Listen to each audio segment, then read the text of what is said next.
Ce message vous est présenté par l'Assemblée chrétienne Le Tabernacle. www.letabernacle.net. Et l'Église devrait vivre comme cela selon les règles de sainteté. La sainteté convient à la maison de Dieu. Le Seigneur nous appelle à être saints comme lui-même est saint. Ça, c'est la direction de l'Église.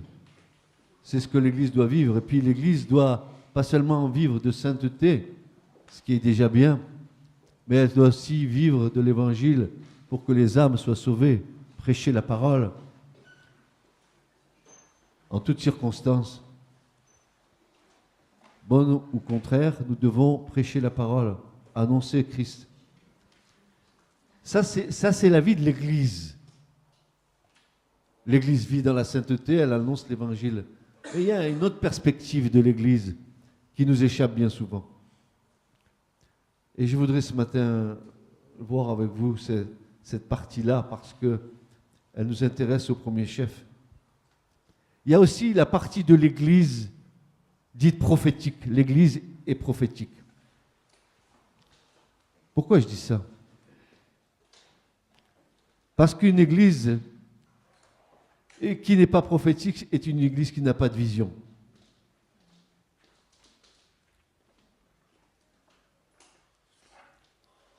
Si j'ai compris l'Écriture et si nous avons ensemble compris la parole de Dieu, nous avons compris que la tête du corps, c'est Christ, n'est-ce pas? Et que Christ, lui, c'est l'esprit de la prophétie. Vous devriez dire Amen, parce que ça, c'est tellement important. Et s'il est l'esprit de la prophétie, toutes les paroles de Jésus sont esprit et vie. Et dans les temps que nous vivons, l'Église doit avoir la vision prophétique des temps que nous vivons. Frères et sœurs, Jésus nous a dit qu'il ne nous laissait pas orphelins, qu'il nous enverrait le Paraclète, le Saint-Esprit, et c'est ce qu'il a fait, n'est-ce pas? Mais le Saint-Esprit nous rappelle pas seulement les paroles du Christ, mais l'Esprit de Dieu nous rappelle aussi tout ce que les prophètes ont dit de la part de Dieu. Or, à ma grande stupéfaction, à mon grand étonnement, depuis tant et tant d'années que je parcours l'Écriture, depuis tant et tant d'années que j'use mes yeux sur la parole, il y a seulement que quelques 2 ou 3 ans que j'ai commencé à comprendre que la majorité des prophètes ont prophétisé sur la fin des temps. Et quand le voile commence à se lever, quand le Seigneur commence à lever le voile sur ce que les prophètes ont prophétisé concernant la fin des temps, nous nous apercevons que nous sommes à plein pied dedans. Mais vraiment à plein pied dedans.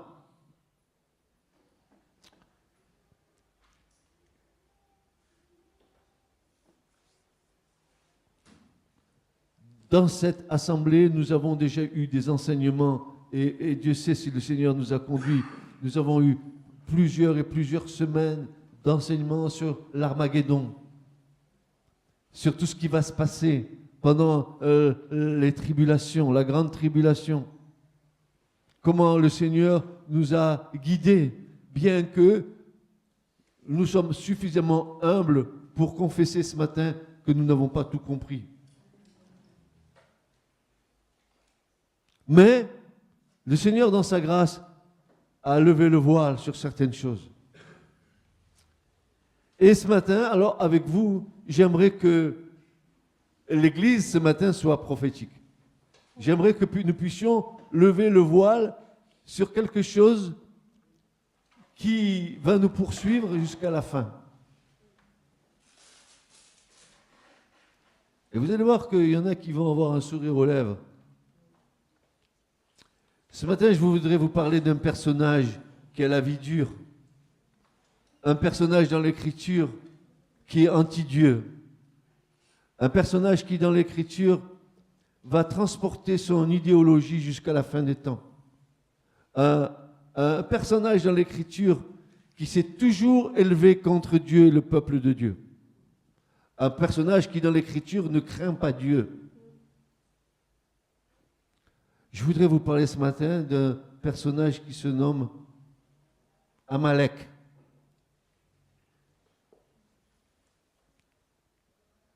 Qui c'est lui, l'Amalek? D'où il sort cet Amalek-là?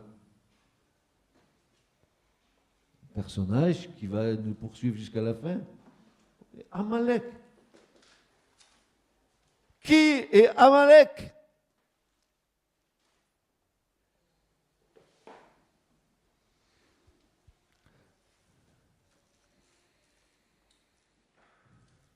Quand on parle de cet homme, on dit oui, on connaît quelques passages de l'Écriture où on le voit faire certaines choses, mais pas plus, quoi. On n'a pas eu cette perception, cette vision de ce que cet Amalek allait introduire au sein des nations pour aller jusqu'au bout dans son plan, la destruction d'Israël et si c'était possible, la destruction du Dieu d'Israël. Qui est-il? Vous allez voir que son origine est une origine qui est sujette à révolution, qui est sujette à guerre, à vengeance, à haine. Genèse 36-12. Voyons voir qui c'est cet Amalek-là. D'où il sort? D'où sort-il, Amalek? Vous allez voir d'où il sort. Il nous est dit dans Genèse 36-12, et Tima fut concubine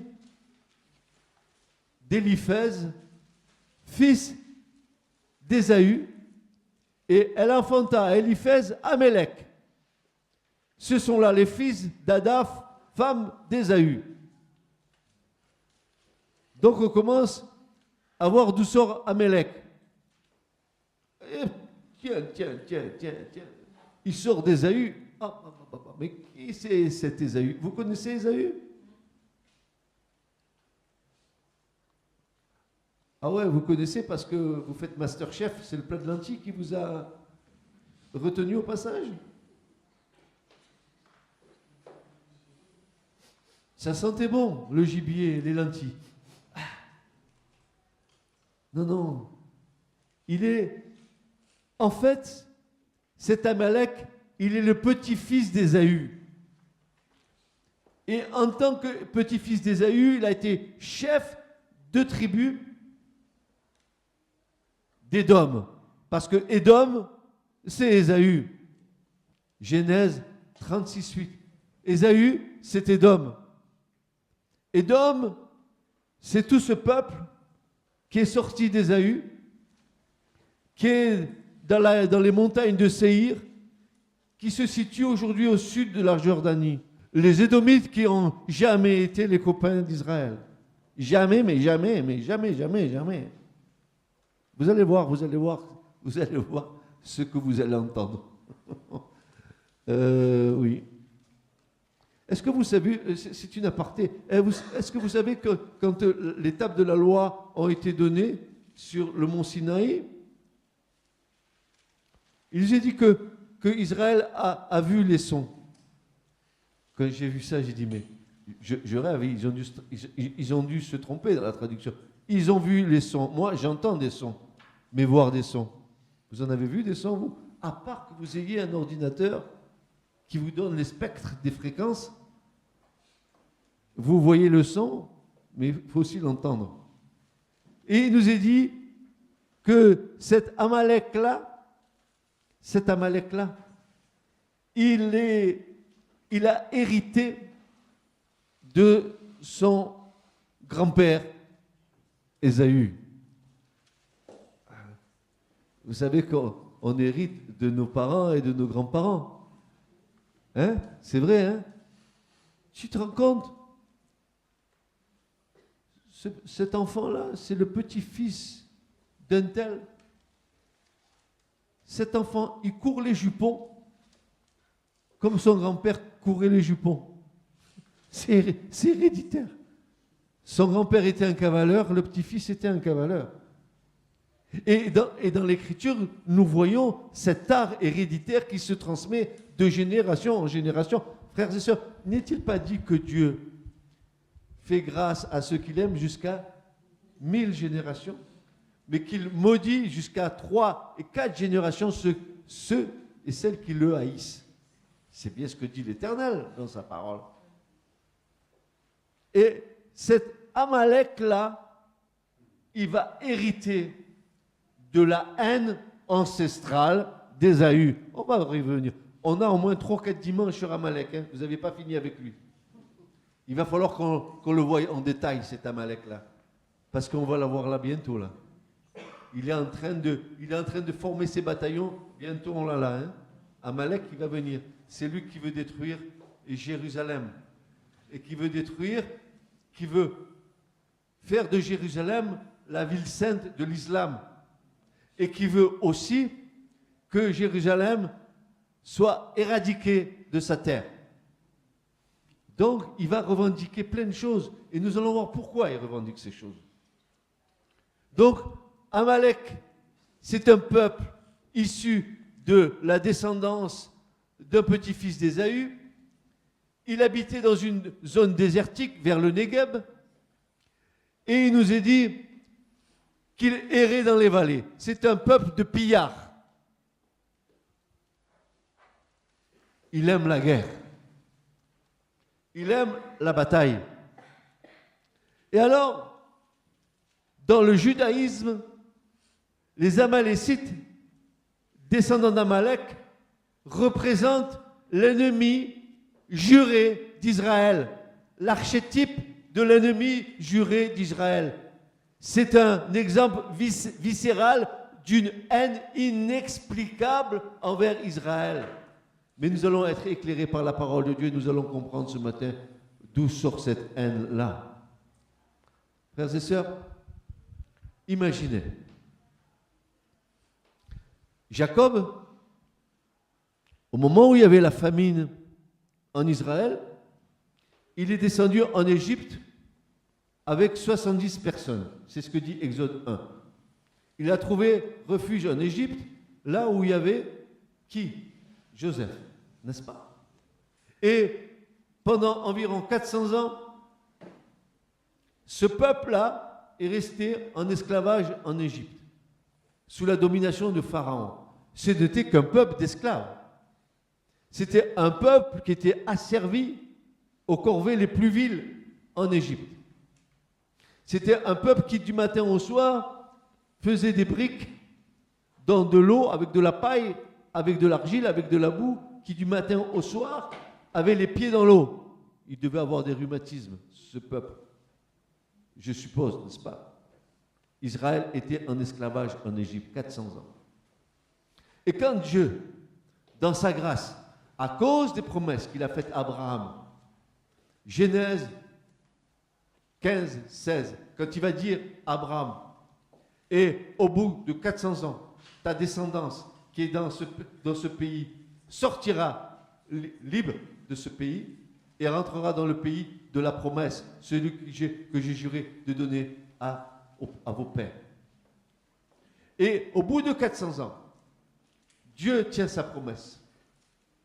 Même il va dire à Abraham que le peuple qui est en esclavage, il sortira de ce pays d'Égypte avec de grands biens. Frères et sœurs, imaginez que quand Israël est sorti d'Égypte, quand les plaies ont touché, n'est-ce pas, Pharaon, et qu'il a laissé sortir Israël de l'esclavage, chaque Égyptien, pour qu'Israël parte, a donné un plat d'or, un plat d'argent, etc.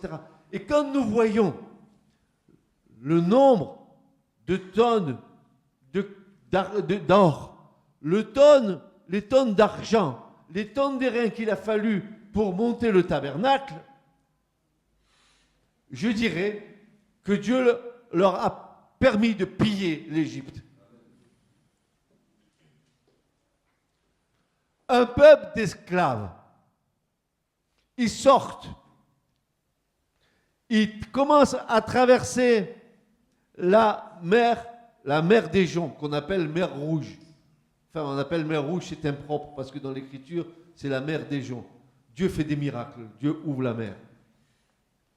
Toute l'armée la plus puissante de la terre habitée d'alors périt. Elle périt parce que Dieu l'a décidé. Ce n'est qu'un peuple d'idolâtres, un peuple démoniaque. Mais attendez, frères et sœurs, ne croyez pas que parce que Dieu sort Israël de l'Égypte, c'est parce que Israël est bien meilleur que les autres peuples. Pas du tout.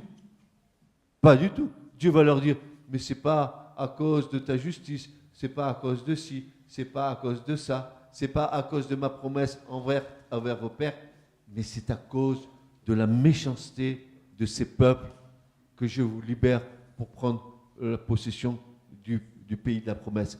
Pourquoi? Parce que le peuple de Canaan était un peuple idolâtre, occulte. Occulte. Occulte. Un peuple occulte. Vous savez ce que c'est que l'occultisme? Ils pratiquaient la sorcellerie, la nécromancie. Ils pratiquaient la divination.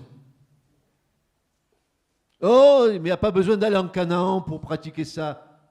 Allez à Montpellier, vous allez trouver tout ce qu'il vous faut.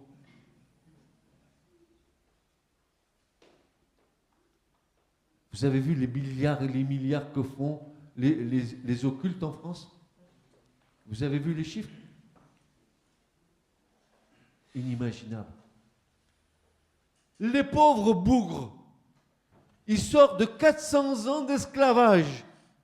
Ils commencent à traverser le désert. Au bout d'un moment, ils sont fatigués. Ils arrivent à un lieu dit Réphidim. Vous savez ce que ça veut dire en hébreu, Réphidim? Repos. Séjour de repos. Ils sont exténués. Ils sont exténués. Ils n'en peuvent plus. Ils arrivent à Réphidim. Vous savez ce qui se passe? Amalek. Il ne les connaît pas. 400 ans. Mais 400 ans qui sont en esclavage en Égypte. Il leur tombe dessus pour détruire ce peuple. Pourquoi? Comment tu veux détruire un peuple que tu ne connais pas et tu veux l'éradiquer déjà dès qu'il sort d'esclavage? Tu veux éradiquer ce peuple? Qu'est-ce qu'il y a dans le cœur d'Amalek pour le pousser à détruire Israël, peuple d'esclaves qui sortent d'Égypte? Vous n'êtes pas posé la question?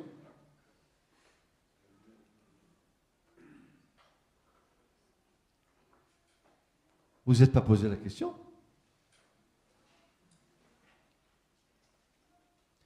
Exode 17, versets 8 à 16. Regardons ensemble, frères et sœurs. Lisons l'Écriture. Lisons la parole du Seigneur. Exode 17, versets 8 à 16. Et Amalek vint et combattit contre Israël à Réphidim. Vous connaissez l'histoire là. Hein? Peut-être qu'il y aura une prédication à faire sur les versets qui viennent plus tard. Et Moïse dit à Josué, choisis-nous des hommes et sors, combat contre Amalek. Demain, je me tiendrai sur le sommet de la colline, la verge de Dieu dans ma main. Et Josué fit comme Moïse lui avait dit pour combattre contre Amalek. Et Moïse, Aaron et Hur montèrent au sommet de la colline. Il arrivait que lorsque Moïse élevait sa main, qu'Israël avait le dessus. Quand il reposait sa main, Amalek avait le dessus. Mais les mains de Moïse étaient pesantes. Et ils prirent une pierre et la mirent sous lui. Il s'assit dessus et Aaron et Hur soutenaient ses mains, l'un de ça et l'autre de là. Et ses mains furent fermes jusqu'au coucher du soleil. Et Josué abattit Amalek et son peuple au tranchant de l'épée. Donc, frères et sœurs, si Josué a passé par le tranchant de l'épée Amalek, il semblerait que le peuple n'existe plus. il a passé tout le peuple et Amalek avec. Comment se fait-il qu'Amalek, on le revoit apparaître là, alors que déjà avec Samuel, il y a eu le problème avec Amalek et qu'il a été complètement aussi détruit, le revoilà à nouveau sur la scène. D'où il sort? D'où il sort cet Amalek? Et l'Éternel dit à Moïse, écris ceci pour mémorial, sikron en hébreu. Écris ceci comme étant commémoratif, comme un souvenir. C'est le même mot que nous avons pour le pectoral du souverain sacrificateur. Vous savez, avec les 12 pierres, où il y a les 12 tribus qui sont sur le cœur de Aaron. C'est un sikron, c'est un mémorial. Dieu se souvient de son peuple. Yehuda, Dan, Gad, Aser, Ephraïm, Issachar. Les 12 tribus sont sur le cœur de Dieu. C'est un mémorial. Dieu se souvient de son peuple. Et quand Aaron rentrait dans le lieu très saint, il rentrait avec ce mémorial. Il amenait avec lui toute la présence du peuple devant Dieu. Dieu dit, écris un mémorial concernant cet Amalek-là. Vous allez voir l'histoire. Vous allez voir l'histoire, elle est tenace. Et ça, la vie dure. Il lui dit ceci. Écris ceci pour mémorial dans le livre. Et fais-le entendre à Josué. Fais-le entendre à Josué. Le texte hébreu nous dit quelque chose de bien plus pointu. Il lui dit ceci, fais-le entendre à l'oreille de Josué, pour qu'il entende bien. Dis-lui dans l'oreille à Josué, Moïse. C'est le texte hébreu. Nous, on ne l'a pas traduit dans le français. On a dit, fais-le entendre, tout simplement. Mais non, Dieu précise. Dis-lui dans l'oreille. Comprends. Amalek, éradiqué. Entièrement. Entièrement. La mémoire d'Amalek dessus les cieux. Fais entendre à l'oreille de Josué que j'effacerai. Et là encore, une petite variante du texte hébreu qui me plaît beaucoup. Quand il dit effacer entièrement, quand tu entends une paix parfaite, sache que le mot paix va être redoublé de fois. Paix, paix. Et là, ici, j'effacerai, il y a 2 fois le même verbe. Effacer à l'infinitif et effacer au futur. Ce qui donne, fait entendre à son oreille à Josué et dis-lui, effacer, j'effacerai la mémoire d'Amalek. J'effacerai maintenant et j'effacerai plus tard. Quand? À la fin des temps. Vous allez voir pourquoi. Parce qu'Amalek, il a la vie dure. Ce n'est pas seulement qu'un homme, c'est une idéologie, on va voir laquelle. J'aime l'hébreu. Vous n'aimez pas l'hébreu? Moi, j'aime l'hébreu. Parce que si on a les oreilles bouchées, elles sont débouchées. Effacer. Dis à Josué, effacer, j'effacerai. Et ensuite, il va dire ceci. J'effacerai entièrement la mémoire d'Amalek sous les cieux. Ça veut dire qu'à un moment donné, terminé. On n'entendra plus parler d'Amalek. Et Moïse bâtit un autel et appela son nom Jéhovah Nissi. Dieu mon étendard, l'Éternel mon étendard. Et il dit, parce que Yah a juré, l'Éternel aura la guerre contre Amalek de génération en génération. Ça veut dire que l'histoire n'est pas finie. Amalek, il est bien vivant. Et nous allons voir de quelle manière il est vivant. Si ce matin, je partage ça avec vous, frères et sœurs, c'est parce que j'ai envie que nous comprenions ce à quoi nous allons devoir faire face bientôt. Et même très bientôt. Je ne sais pas qui a écouté les informations ce matin. Toi, qu'est-ce qui s'est passé à Jérusalem? Une femme qui s'est fait exploser dans une voiture, une des entrées. Ça fait déjà plusieurs jours qu'on tue à coups de couteau. Et ce matin, c'est une femme qui s'est fait sauter avec une voiture dans Jérusalem. On parle de troisième intifada. Moi, je parle de la grande tribulation qui arrive.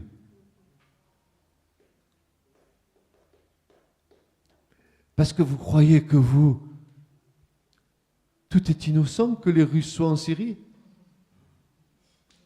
Qu'est-ce qu'ils foutent là-bas, les Russes en Syrie? Ah, ils viennent protéger Bachar al-Assad parce que chez lui passent les pipelines de pétrole qui vont alimenter la Russie, qui regorgent de pétrole, mais qui achètent du pétrole bon marché aux autres, et quand les autres, ils en auront plus, comme les États-Unis, ils en ont plein là-bas dans leur pays. Pas de problème pour eux. Vous croyez qu'ils ne sont pas maintenant un jet d'avion d'Israël? Israël a déjà levé les armées, vous le savez. Déjà du côté du sud du Liban, à nouveau, parce que le Hezbollah d'un côté et puis le Hamas de l'autre, vous savez qu'ils sont pris en... Mais dites donc, l'Église est-elle prophétique ou pas? Est-ce que l'Église, elle doit sentir d'où vient le vent? Est-ce que l'Église doit se préparer?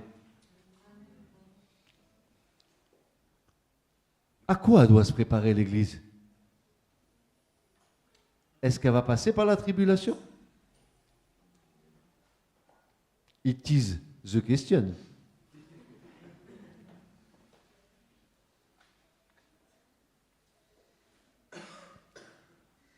Ça, c'est le premier texte. Second texte, Nombre 24, versets 17 à 20. Nombre 24.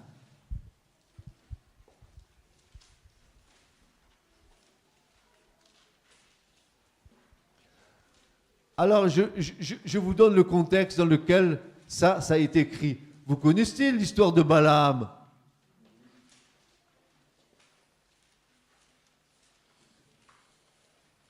Un prophète qui était moins intelligent que l'âne. Comme quoi, des fois, on a intérêt à être âne plutôt que prophète. Parce que l'âne, lui, il a vu l'ange, mais le prophète, il n'a rien vu. Hein. 3 fois. Et Barak lui dit, mais maudit Israël, je t'en prie. Tu as le secret pour maudire, maudis-le. Qu'il soit détruit. L'autre, il a peur. Oui, il a peur. Et Balaam va à la fin dire ceci. Verset 17. Je le verrai, mais pas maintenant. Je le regarderai, mais pas de près. Et voilà, regardez ce que dit ce prophète. C'est là où il devient véritablement un vrai prophète. Une étoile surgira de Jacob. Et un sceptre s'élèvera d'Israël. Et transpercera les coins de Moab. Et détruira tous les fils du tumulte ou de Seth. Édom sera une possession. Et Sérir sera une possession. Ses ennemis, c'est-à-dire Édom sera la possession d'Israël. Et Israël agira avec puissance. Et celui qui sortira de Jacob dominera. Il fera périr la ville le résidu. Il vit. Balaam, il vit Amalek. Et proféra son discours sentencieux. Il dit, Amalek était la première des nations. Et sa fin. Et le mot fin en hébreu ici, excusez-moi du peu, parce que frères et sœurs, il faut lire l'Écriture, il faut comprendre l'Écriture. Le mot fin ici nous parle des derniers temps prophétiques. il est dit, et sa fin, dans les derniers temps prophétiques, sera la destruction. Nous sommes convaincus qu'à la fin des temps, Amalek sera détruit, exterminé.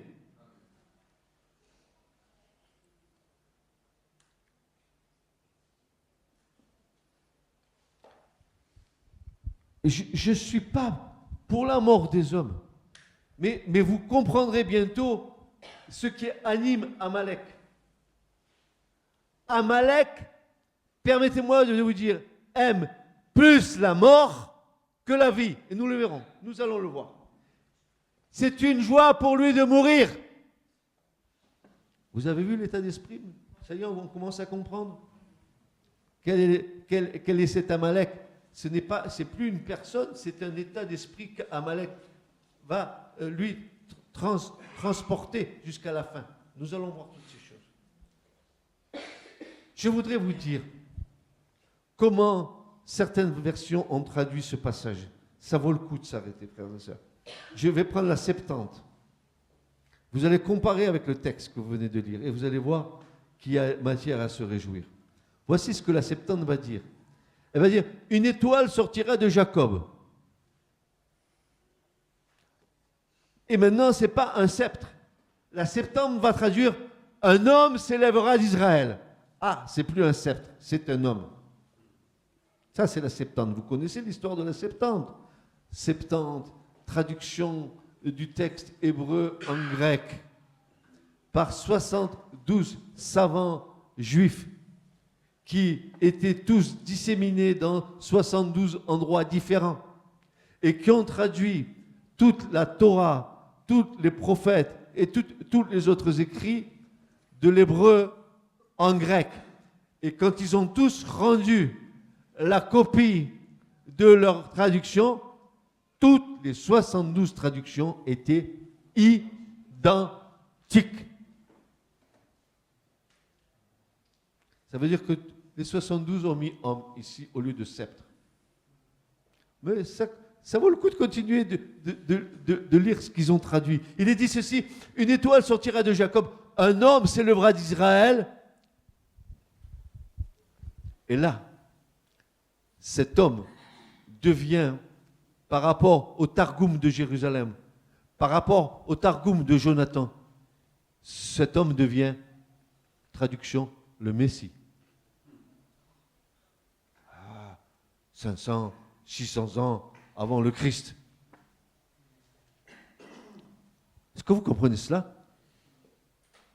600 ans avant le Christ.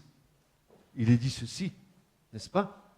Que cet homme, pour la Septante, ce Messie pour le Targum de Jérusalem, il s'élèvera d'Israël.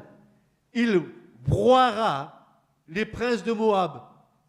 Il dépouillera tous les fils de Seth, ou les fils du tumulte.